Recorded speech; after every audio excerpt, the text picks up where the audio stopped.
நண்பர்கள் அனைவருக்கும் வணக்கம். இன்றைக்கி நம்ம பார்க்க போகிறது ஸ்டாஃப் செலெக்ஷன் கமிஷன்லேருந்து வெளிவந்திருக்கிற வேலைவாய்ப்பு தகவலை பற்றி தான் பார்க்க போகிறோம்.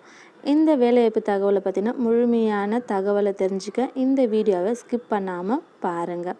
நம்ம சேனலை முதல் முறையாக பார்க்குற நண்பர்களாக இருந்தால் சேனலை சப்ஸ்கிரைப் பண்ணுங்கள், லைக் பண்ணுங்கள், கமெண்ட் பண்ணுங்கள், உங்களுடைய நண்பர்களுக்கும் ஷேர் பண்ணுங்கள். வாங்க வீடியோக்குள்ளே போகலாம். நீங்கள் பார்த்துட்டு இருக்கிற இதுதான் பார்த்திங்கன்னா ஸ்டாஃப் செலெக்ஷன் கமிஷன்லேருந்து வெளிவந்திருக்கிற ரெக்வயர்மெண்ட்டுக்கான notification. Combined grade level examination announce பண்ணியிருக்கிறாங்க. இதுதான் எஸ்எஸ்சி அப்படின்னு சொல்லுவோம். சிஜிஎல்க்கான ரெக்வயர்மெண்ட்டு தான் இது.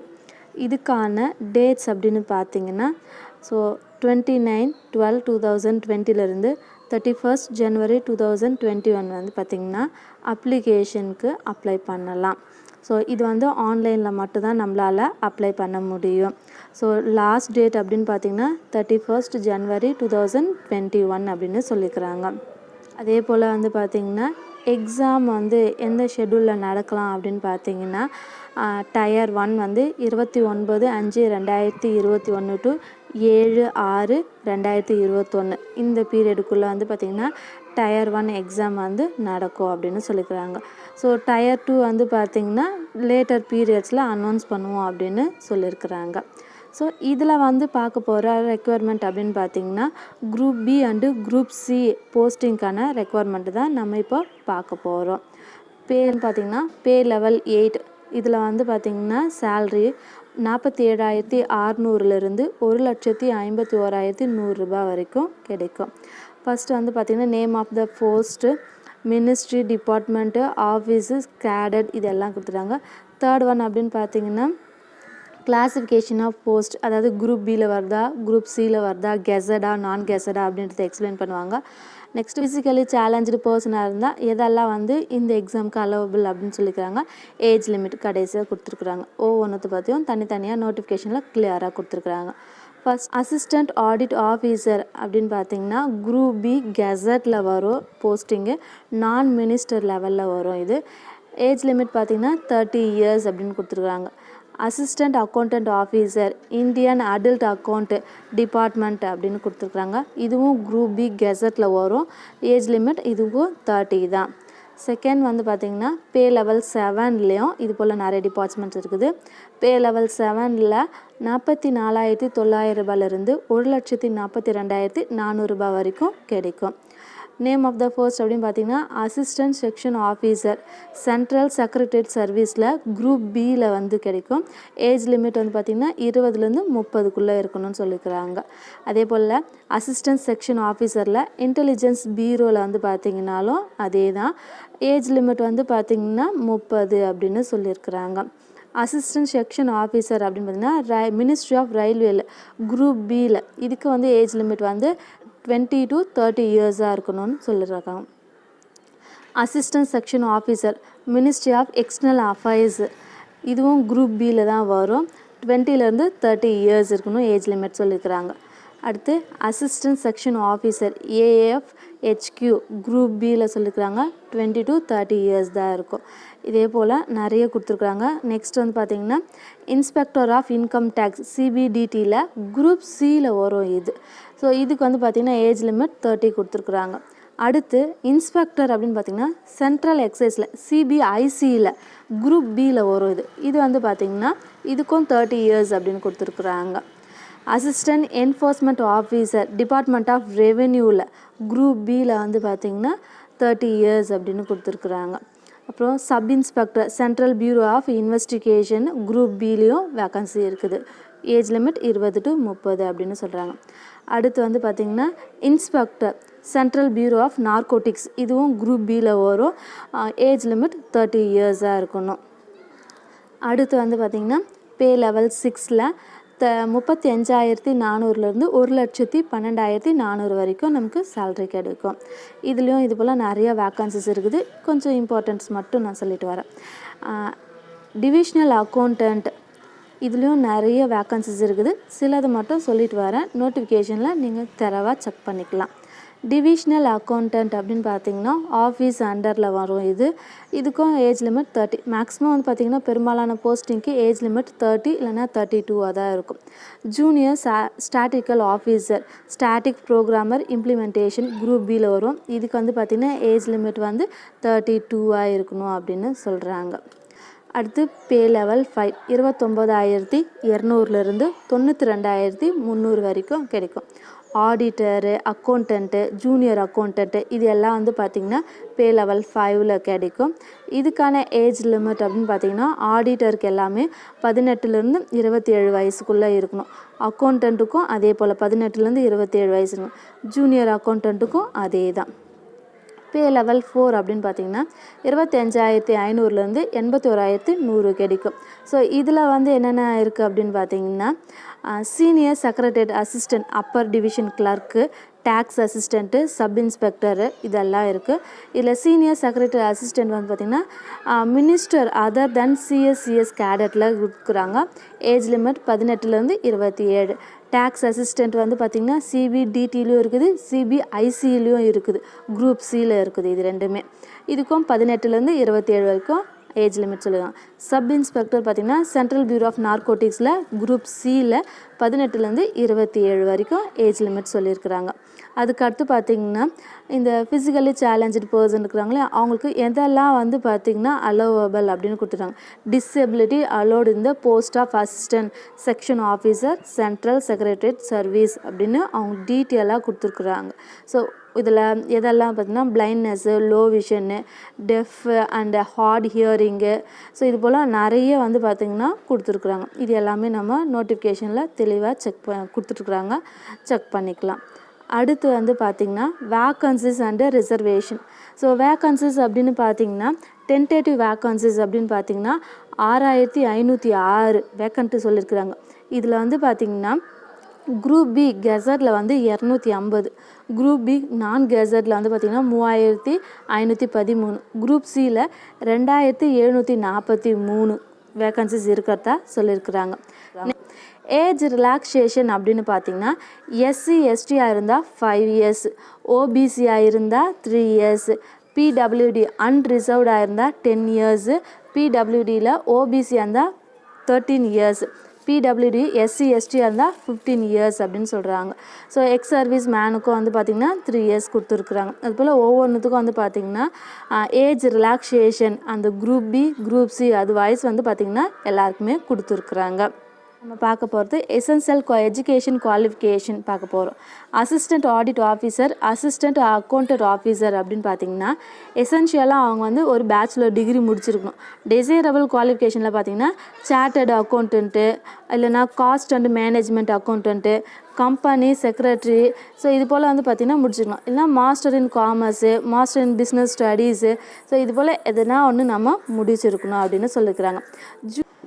ஜூனியர் அசிஸ்டண்ட் ஆஃபீஸருக்கான குவாலிஃபிகேஷன் பார்த்திங்கன்னா ஏதாச்சும் ஒரு டிகிரி முடிச்சிருக்கணும். 12th மேத்தமெட்டிக்ஸில் மினிமம் 60% மார்க்காச்சு நீங்கள் எடுத்துருக்கணும். அப்படி இல்லைனா பேச்சுலர் டிகிரி முடிச்சிருக்கலாம். ஸ்டாட்டிஸ்டிக்கை ஒரு சப்ஜெக்டாக நீங்கள் டிகிரி லெவலில் படிச்சிருக்கணும் அப்படின்னு சொல்கிறாங்க. ஸோ இதை தவிர மற்ற எல்லா போஸ்ட்டுக்கும் வந்து பார்த்திங்கன்னா ஏதாச்சும் நீங்கள் ஒரு பேச்சுலர் டிகிரி முடிச்சிருந்தா எலிஜிபிள் அப்படின்னு சொல்லியிருக்கிறாங்க.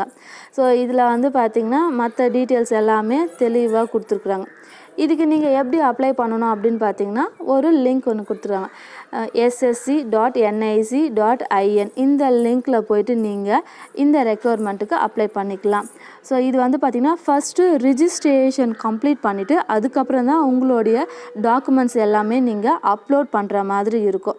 ஸோ இதில் அப்லோட் பண்ண வேண்டிய டாக்குமெண்ட்டோட சைஸு எந்த ஃபார்மெட்டில் இருக்கணும் அப்படி எல்லாமே சொல்லியிருப்பாங்க. ஃபார் எக்ஸாம்பிள் ஃபோட்டோகிராஃப் அப்படின்னு பார்த்திங்கன்னா ஜேபிஇஜி ஃபார்மேட்டில் இருக்கணும், 20 கேபிலேருந்து 50 கேபிக்குள்ளே இருக்கணும் அப்படின்ற எல்லா டீட்டெயில்ஸும் இதில் சொல்லியிருக்கிறாங்க. அடுத்து நம்ம பார்க்க போகிறது ஃபீஸ் அப்படின்னு பார்த்தீங்கன்னா 100 rupees தான் இதுக்கு ஃபீஸு. இதில் உமன் கேண்டிடேட்டாக இருந்தாலோ, எஸ்சி எஸ்டி, அப்புறம் பர்சன் வித் டிசபிலிட்டிஸ் அவங்களா இருந்தாலும், எக்ஸ் சர்வீஸ் மேனாக இருந்தாலும் இவங்களுக்கெல்லாம் வந்து பார்த்திங்கன்னா ஃபீஸே கிடையாது. அதனால் நீங்கள் எல்லாருமே இந்த ரெக்குவயர்மெண்ட்டுக்கு அப்ளை பண்ணலாம். சென்டர் ஆஃப் எக்ஸாமினேஷன் எங்கெல்லாம் வந்து சென்டர் இருக்கும் அப்படின்னு பார்த்திங்கன்னா ரீஜியன் வைஸ் பிரித்து கொடுத்துருக்குறாங்க. Central region, eastern region, north west sub region கொடுத்துருக்குறாங்க, சவுத்தர்ன் ரீஜன். நமக்கு வந்து பார்த்திங்கன்னா சவுத்தர்ன் ரீஜனில் தமிழ்நாட்டில் எங்கெல்லாம் வந்து சென்டர்ஸ் இருக்குன்னா சென்னை, கோயம்புத்தூர், மதுரை, சேலம், திருச்சிராப்பள்ளி, திருநெல்வேலி, வேலூர் இந்த இடத்துலலாம் வந்து பார்த்திங்கன்னா நமக்கு சென்டர்ஸ் இருக்குது. நீங்கள் இது ஏதாச்சும் ஒரு இடத்த சூஸ் பண்ணிக்கலாம். அடுத்து வந்து பார்த்திங்கன்னா ஸ்கீம் ஆஃப் எக்ஸாமினேஷன் என்ன மாதிரி எக்ஸாம் நடக்கும் அப்படின்னு பார்த்திங்கன்னா 3 லெவல்ஸில் வந்து பார்த்திங்கன்னா எக்ஸாம் கண்டக்ட் பண்ணுவாங்க. Tier 1, Tier 2, Tier 3, Tier 4 அப்படின்னு. Tier 1ன்றது கம்ப்யூட்டர் பேஸ்டு எக்ஸாமாக இருக்கும். Tier 2ன்றது கம்ப்யூட்டர் பேஸ்டு எக்ஸாம் தான். Tier 3ன்றது வந்து பார்த்திங்கன்னா pen and paper mode descriptive பேப்பராக இருக்கும். அதுக்கப்புறம் Tier 4ன்றது வந்து பார்த்திங்கன்னா computer professional test, data entry skill test இது போல் இருக்கும். எந்த நீங்கள் ஜாபுக்கு அப்ளை பண்ணுறீங்களோ அதுக்கு ஏற்ற மாதிரி இருக்கும் இது. அதுக்கு அடுத்து பார்க்க போகிறது வந்து பார்த்திங்கன்னா scheme of Tier 1 and Tier 2 examination என்ன மாதிரி மெத்தடில் இருக்கும் அப்படின்னு. சப்ஜெக்ட் அப்படின்னு பார்த்திங்கன்னா ஜென்ரல் இன்டெலிஜென்ஸ் அண்டு ரீசனிங்கில் நம்பர் ஆஃப் கொஷின் 25 கொஷின்ஸ் கேட்பாங்க. மேக்ஸிமம் மார்க் வந்து பார்த்திங்கன்னா 50. செகண்டு ஜென்ரல் அவேர்னஸில் 25 கொஷின்ஸு, மேக்ஸிமம் மார்க்கு 50. குவான்டிடேட்டிவ் ஆப்டிடியூட்டில் 25 கொஷின் இருக்கும், மேக்ஸிமம் மார்க்கு 50. இங்கிலீஷ் காம்ப்ரிஹென்ஷனில் 25 மார்க் இருக்கும், மேக்ஸிமம் மார்க்கு 50. இங்கிலீஷ் காம்ப்ரிஹென்ஷனில் 25 கொஷின்ஸ் இருக்கும், மேக்ஸிமம் மார்க்கு 50. ஸோ இதுக்கு வந்து பார்த்திங்கன்னா டோட்டலாக 1 hour டைம் அப்படின்னு கொடுத்துருக்குறாங்க. குவான்டிடேட்டிவ் எபிலிட்டிஸில் 100 கொஷின்ஸ் இருக்கும், மேக்ஸிமம் 200 மார்க்கு. பேப்பர் 2ல் இங்கிலீஷ் லாங்குவேஜ் அண்ட் காம்ப்ரிஹென்ஷனில் 200 கொஷின்ஸ் இருக்கும், 200 மார்க்கு. ஸ்டாட்டிஸ்டிக்ஸில் 100 கொஷின்ஸ் இருக்கும், 200 மார்க்கு. பேப்பர் 4ல் ஜென்ரல் ஸ்டடீஸில் ஃபினான்ஸ் அண்ட் எக்கனாமிக்ஸில் 100 கொஷின்ஸ் இருக்கும், 200 மார்க்கு. இதுக்கு டைம் பார்த்திங்கன்னா 2 hours, ஈச் பேப்பருக்கும் 2 hours கொடுப்பாங்க அப்படின்னு சொல்லியிருக்காங்க. ஸோ இதில் Tier 1 அண்ட் Tier 2 வந்து பார்த்திங்கன்னா objective type, multiple choice questions இந்த பேட்டர்ன்ஸில் இருக்கும். கொஷின் வந்து பார்த்திங்கன்னா கம்பல்சரி இங்கிலீஷ் அண்டு ஹிந்தியில் தான் இருக்கும் அப்படின்னு சொல்லியிருக்கிறாங்க. அதுக்கப்புறம் Tier 1 வந்து பார்த்திங்கன்னா நெகட்டிவ் மார்க் இருக்கும் அப்படின்னு சொல்லியிருக்கிறாங்க. ஒவ்வொரு ராங் கொஷினுக்கும் பார்த்திங்கன்னா 0.50 அப்படின்ற ஒவ்வொரு நெகட்டிவ் கொஷினுக்கும் 0.50 மார்க் வந்து குறைப்பாங்க நெகட்டிவ் மார்க்காக. Tier 2ல் வந்து பார்த்திங்கன்னா நெகட்டிவ் மார்க் இருக்கும், அதுக்கு வந்து ஈச் ராங் ஆன்சருக்கு 0.25 அப்படின்னு மார்க்கு லெஸ் பண்ணுவாங்க. இதிலே வந்து பார்த்திங்கன்னா paper 2 English language and comprehension இருக்குது இல்லையா, அதில் வந்து பார்த்திங்கன்னா நெகட்டிவ் மார்க்கு 0.50 அப்படின்னு குறைப்பாங்க. So paper 1, paper 3 and paper 4 இது எல்லாத்துக்குமே வந்து பார்த்திங்கன்னா 0.50 கொடுப்பாங்க. பேப்பர் 2க்கு மட்டும்தான் வந்து பார்த்திங்கன்னா நெகட்டிவ் மார்க்கு 0.25 அப்படின்னு சொல்லியிருக்கிறாங்க. அதுக்கடுத்து scheme of Tier 3 examination pen and paper mode சொன்னோம் இல்லையா, descriptive paper in Hindi or English, ஹிந்தியில் இருந்தால் அப்படி இல்லைனா இங்கிலீஷில் இருக்கும். மேக்ஸிமம் மார்க்கு 100, டைம் பார்த்திங்கன்னா 1 hour அப்படின்னு சொல்லியிருக்கிறாங்க.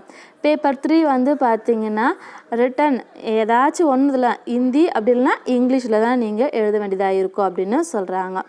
நெக்ஸ்ட்டு Tier 4ன்றது ஸ்கில் டெஸ்டிங்னா கம்ப்யூட்டர் ப்ரொஃபஷனல் டெஸ்ட், CPT அப்படின்னு சொல்லுவோம்.